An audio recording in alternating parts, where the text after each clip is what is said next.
नमस्कार.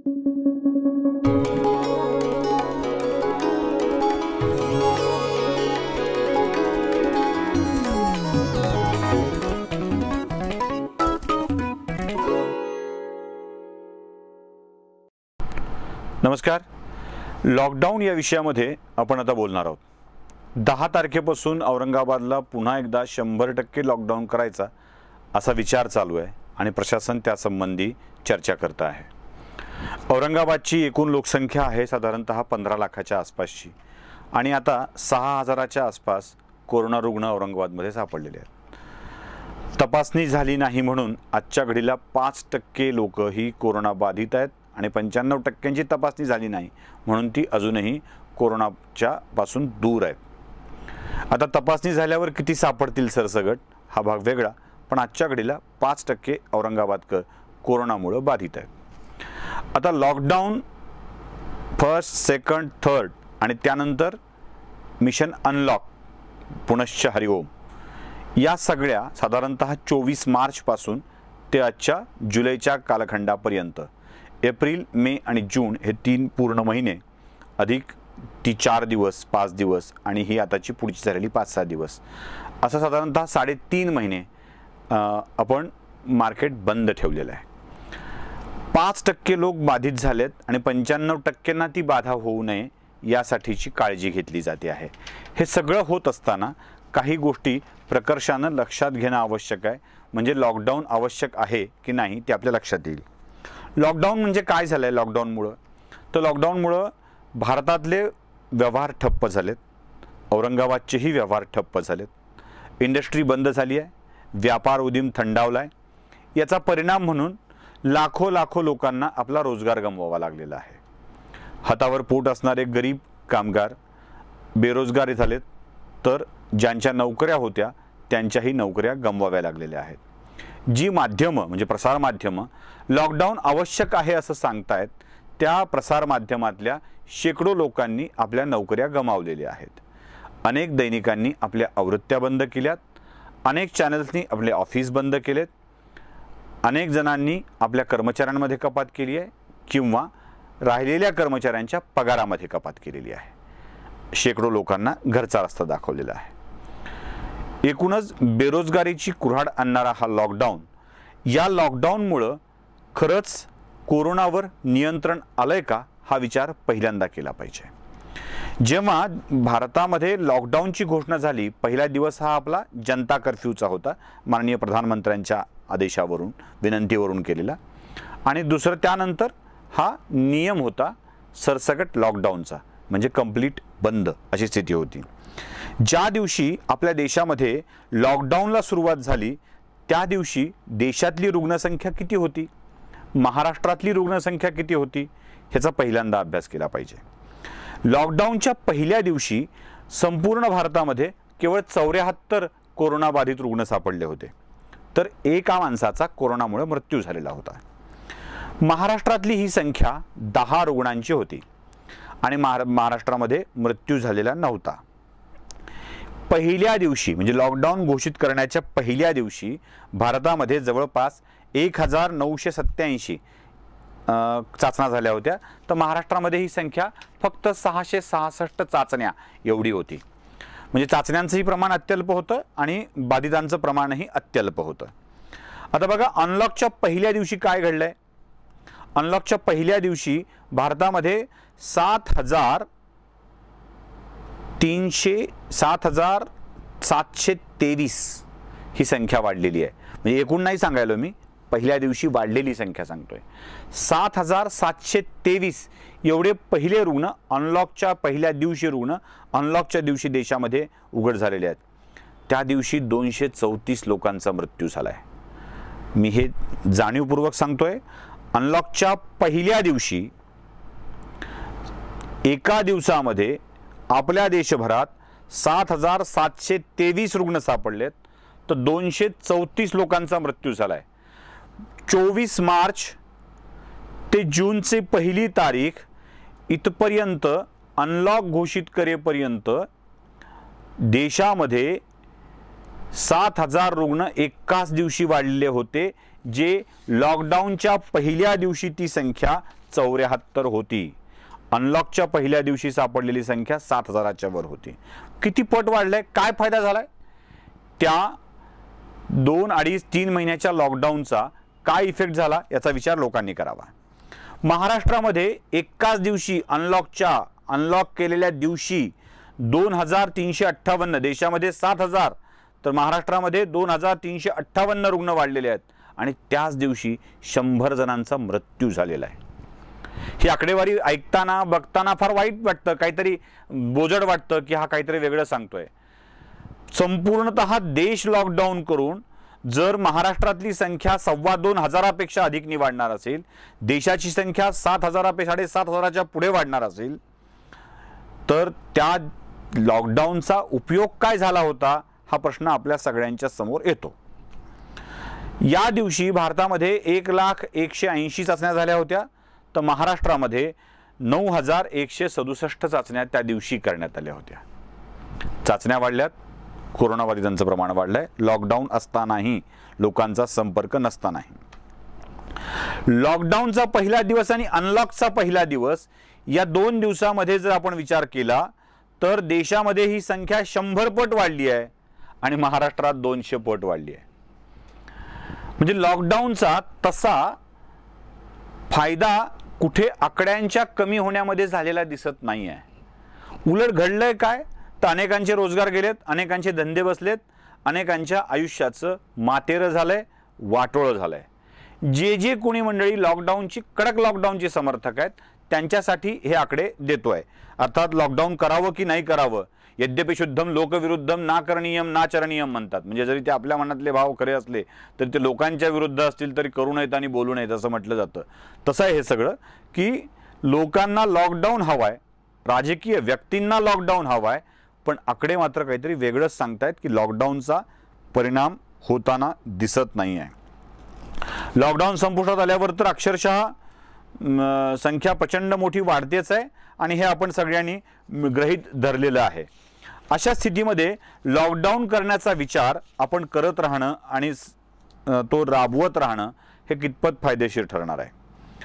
दुसरी गोष्ट आहे की जिथे महाराष्ट्राचे मुख्यमंत्री राहतात मुंबई, तिथेही कोरोनाग्रस्तांचं प्रमाण वाढत चाललेलं आहे. जिथे भारताचे पंतप्रधान राहतात ते दिल्ली, तिथेही कोरोनाग्रस्तांचं प्रमाण वाढत चाललेलं आहे. म्हणजे टॉपच्या शहरांमध्ये कोरोनाग्रस्तांचं प्रमाण वाढतच चाललेलं आहे. मग महाराष्ट्रातल्या पुण्यामध्ये, मुंबईमध्ये, सांगलीमध्ये, कोल्हापूरमध्ये रुग्णसंख्या वाढत चालली आहे. अगदी मराठवाड्यातल्या लातूरमध्ये ती वाढत चालली आहे. तिथे सुद्धा लॉकडाऊन पूर्ववत सुरू करण्याचा विचार अथवा सल्ला दिला जात नाही. पुण्यात लॉकडाऊन सुरू करा असं म्हटलं जात नाही, मुंबईत लॉकडाऊन सुरू करा असं म्हटलं जात नाही, औरंगाबादमध्ये मात्र लॉकडाऊन सुरू करा असं म्हटलं जातं. उठसूट त्या बजाजला बंद करण्यासाठीची जी प्रक्रिया आणि जी धडपड आपल्याकडे चालली आहे, एक विचार साधा कधी औरंगाबादकरांनी केलाय? बजाज बंद झाली तर औरंगाबादचं काय होईल?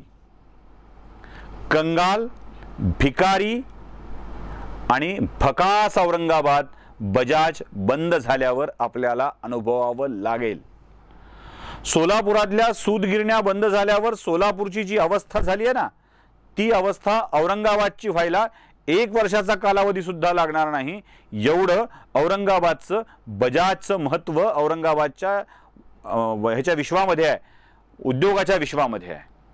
धंदे बंद करा, फॅक्टऱ्या बंद करा. जेव्हा पाणी येतं औरंगाबादला, पाणी नसतं, पाणी टंचाई येते, तेव्हा उद्योग बंद करा. अजून कुठली समस्या येते तेव्हा उद्योग बंद करा. कुणीतरी उठतं कुठल्या तरी मागणीसाठी, 2-4 फॅक्टऱ्या फोडून टाकतं. ज्याच्या आधारावर तुमचा रोजगार आहे ना, ते तुम्ही बंद करायला लागले तर मराठवाड्याच्या 8 जिल्ह्यातून, धुळे, जळगाव, नंदुरबार, नाशिक, नगर या महाराष्ट्रातल्या अन्य 5-6 जिल्ह्यातून 14-15 जिल्ह्यातल्या पोरांना रोजगार देणारी केंद्र आपण आपल्या हाताने बंद करणार असू तर आपण आपल्या पायावर दगड मारून घेतो, हे लक्षात घ्या. उठसूट उद्योग बंद करण्याची भाषा आणि लॉकडाऊन करण्याची भाषा ही जर तथाकथित दलालांच्या मार्फत चालू असेल तर ती दलाल आपल्याच पोरांच्या पोटावर बिबे घालतायत हे विसरून चालणार नाही। लॉकडाऊन असलं काय लॉकडाऊन नसलं काय आकड्यामध्ये फारसा फरक पडताना दिसत नाहीये, उलट आकडे वाढत चाललेले आहेत। 5-6 हजाराचा आकडा 14-15 हजारापर्यंत जरी गेला तरी औरंगाबादच्या एकूण लोकसंख्येच्या 10% रुग्णांना बाधा झाली असं म्हणता येऊ शकेल। 90% रुग्ण बाधित नसलेले आहेत। याचा अर्थ औरंगाबादची 90% रुग्णसंख्या ही शिस्तबद्ध असेल आणि 10% लोकसंख्या ही बेशिस्त असेल। बेशिस्त लोकांचा फटका शिस्तबद्ध लोकांना द्यायचा आहे का हे आपण ठरवलं पाहिजे। उठसूट लॉकडाऊनची भाषा करणाऱ्या प्रशासनाला माझं एक सांगणं आहे, महाराष्ट्राचे मुख्यमंत्री जेव्हा जेव्हा लाईव्ह येतात, भारताचे पंतप्रधान जेव्हा जेव्हा लाईव्ह येतात तेव्हा तेव्हा एकच गोष्ट सांगतात की कोरोना सोबत जगण्याची सवय आपण लावून घेतली पाहिजे।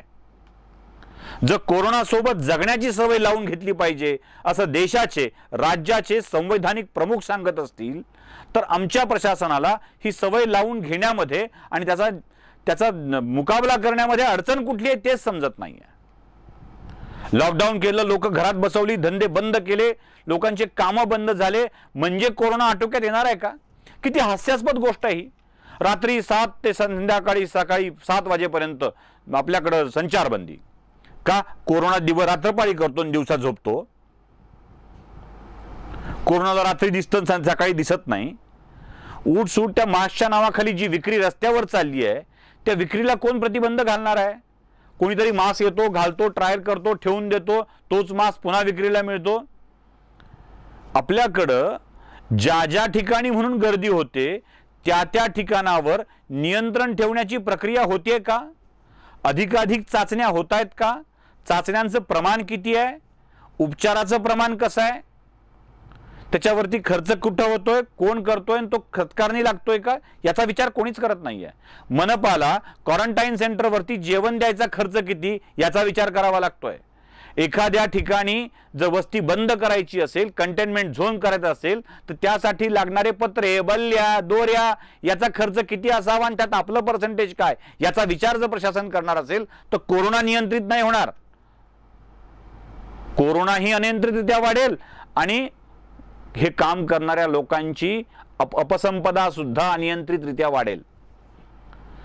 संस्थात्मक विलगीकरणाच्या मुद्द्यामध्ये जिथे जिथे म्हणून लोकांना विलगीकरणात ठेवण्यात येत आहे त्याचा खर्च किती आहे? त्याच्याऐवजी एखाद्या माणसाला एखाद्या गल्लीत आपण बंदिस्त करणार असू तर ते जास्त संयुक्तिक नाही का?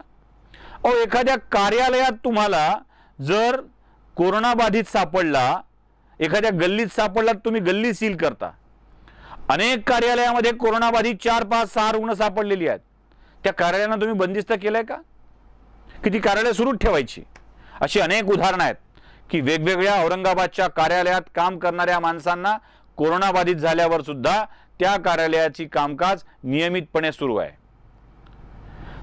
तिकडे शहरामध्ये येणाऱ्याचं प्रमाण कसं आहे? येणारी माणसं येतच राहत आहेत, त्यांची तपासणी होते का? ती तपासणी केली जात नाही। विदेशातून आलेल्या माणसांचं ट्रेसिंग केलं जात नाही। जिथून कुठून लोक आलीत आणि माझा तर स्पष्ट दावा आहे की घाटी हे कोरोनाच्या प्रसाराचं मुख्य केंद्र बनत चाललंय। तिथून ते रोखता येईल का याचा विचार कोणी कधी केला नाही। घनदाट लोकसंख्या, गरीब लोकवस्ती याच्यामध्ये कोरोनाचा प्रादुर्भाव मोठ्या प्रमाणावर वाढतोय। तिथे तो का वाढतोय हे आयडेंटिफाय आमच्या जिल्हाधिकाऱ्यांना आणि मनपाच्या आयुक्तांना करता येत आहे का? अभ्यासानं आणि नशिबानं तुम्हाला पद मिळालं म्हणून ते नशीब, तुमचं नशीब इथे दाखवून चांगलं इथल्या लोकांचं नशीब जो आहे सोडून देऊन तुम्ही आपल्या मर्जीप्रमाणे लॉकडाऊन करणे आणि लॉकडाऊन काढणे अशा स्वरूपाची घोषणा करताय। नुसतं लॉकडाऊन होणार आहे असं कळल्याबरोबर साठेबाजीचं प्रमाण किती वाढलंय? किती स्वरूपात लोक आता कुठल्या कुठल्या गोष्टीचा साठा करू लागलीत? तंबाखूचा साठा करू लागलीत, मद्याचा साठा करू लागलीत, धान्याचा साठा करू लागलीत। धान्य महाग मिळायला लागलंय, साधा गहू ज्वारी महाग मिळायला लागलाय। तुमचे रेशन दुकानदार किती देतात आणि कुणाला वाटतात याविषयी भाष्य न केलेलं बरं। ते सोडा, रोजगाराचं काय? अनेक दुकानं बंद पडलीत, अनेकांचे व्यवहार ठप्प झालेत, लोकांना पगार मिळणं अवघड झालंय, उद्या नोकरी मिळेल की नाही शाश्वती नाही। आणि लॉकडाऊन उठल्यावर पूर्ववत झाल्यावर स्थिती भयंकर होणार आहे। बेरोजगारांचे हे लोंढे रस्त्यावर येऊन लूटमार करायला लागतील तेव्हा गृह विभागाचं डोकेदुखी अजून वाढणार आहे, लक्षात घ्या. त्यामुळे या लोकांना घरात बसण्यापेक्षा सुरक्षित काम करण्याची सवय लावण्यासाठी काय करता येऊ शकेल याचा विचार अधिकाधिक करण्याची गरज आहे, बंद करण्याची नाही. अर्थात प्रशासनाला आता सवय लागली आहे, आपल्या विरोधात कोणी बोललं की लॉकडाऊन केल्यासारखं त्याचं तोंड सुद्धा शटडाऊन केलं जातं. आमचंही तोंड शटडाऊन करत असेल तर हरकत नाही, करा, तुम्ही प्रयत्न करा, आम्ही बोलत राहू, कारण तोंडाचा शटडाऊन आम्हाला मान्य नाही. नमस्कार.